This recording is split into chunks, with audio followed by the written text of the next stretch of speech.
do you want to go? If you want to go fast, go alone. And if you want to go far, go with others. Go together, basically. So the thing that I want to create an intersection around here is our values, what's important to us, and our relationships.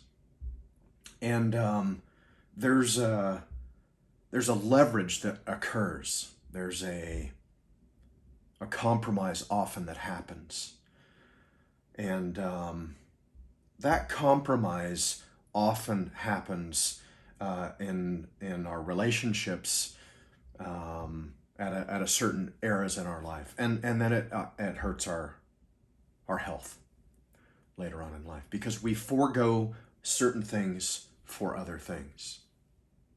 So I don't know what going far or going fast means to you, and I'm going to use this as just a simple analogy for you to kind of determine where it is you choose one thing and it's in some way hoping to gain you something that you want, and the compromises that occur.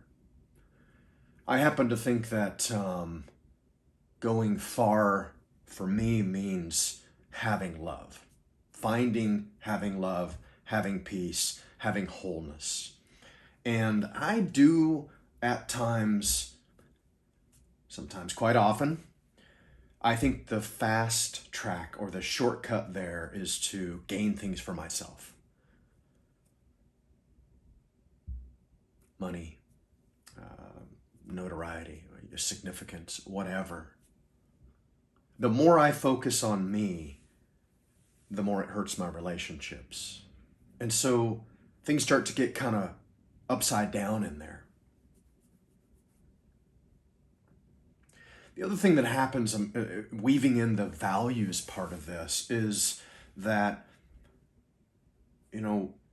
our values and our ethics help create the code we live our life by. And that's what helps us feel like we are in integrity. I'm doing the things, I'm living in such a way that is aligned with the type of person I tell myself I am. And I know humans pretty well. I know myself pretty well, not totally, but I know that I can massage those. Those can become a bit flexible, and I can convince myself that I'm living within my code, and all the while I've got another part of me that's running the show and wreaking havoc on my relationships.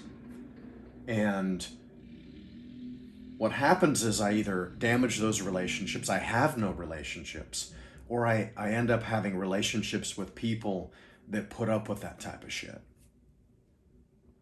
And I know you're out there. I know that some of you are doing the very same thing.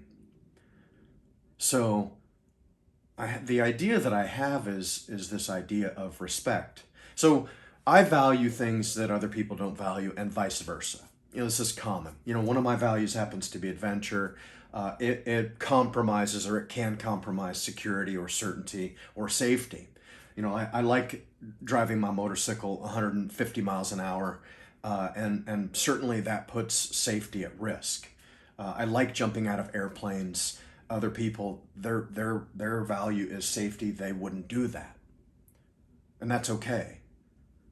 But in my relationships where I want adventure and someone else wants safety, how do we deal with that? I mean, yeah, sure, they don't jump out of airplanes, and they don't, get on the back of the Ducati when I'm going 150, 60, 70 miles an hour. No problem, right?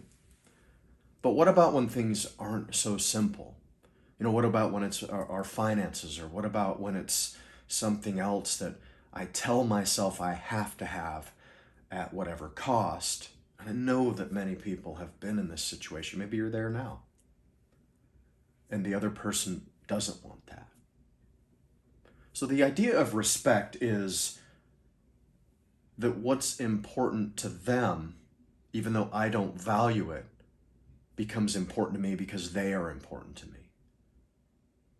And the relationship is important to me, and the relationship is valuable.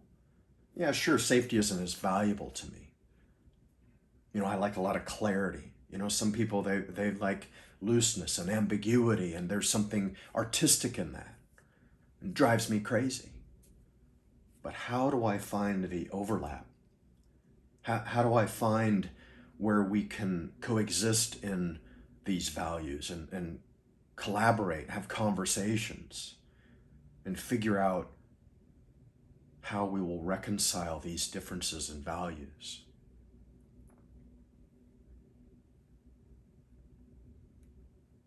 So I don't know what your values are. I don't know what your ethics are. I don't know what your code is. But I do know that we have our fantasy values. These are the things that I idealize and tell myself that I'm going to live. And then we have our actual values. And these are the things that I spend my time actually doing. These are the things I actually, you can tell what's important to me basically by how I live my life. And that is where the opportunity is. The opportunity is, when was the last time you reviewed them and looked to see,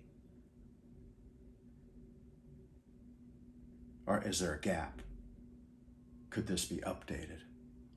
Because my guess is it probably is. As we grow, we're all growing and evolving, and as we do, we change.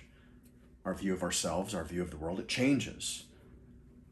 I'm not so sure, but at some point I probably won't still be jumping out of airplanes. I probably won't be driving my motorcycle like that. Maybe, it'll be a car or something else. But if I'm not having that conversation and reviewing and assessing what that is, then I won't be fluidly in motion, understanding how then I relate with other people. So the opportunity for you is this. In descending order, what are your top 5 values? And is connection in your top 5? Should it be in your top 5? If it's number 5, should it be 3 or 4, or should it be 1? And if you were going to elevate it, what would you need to do in order to have that happen? How good are you at cooperation and collaboration with people? And could you handle to develop your skills in those a little bit better? So I hope this is of use to you. Interesting. It's the stuff I'm thinking about and working with people on. So thanks for your time.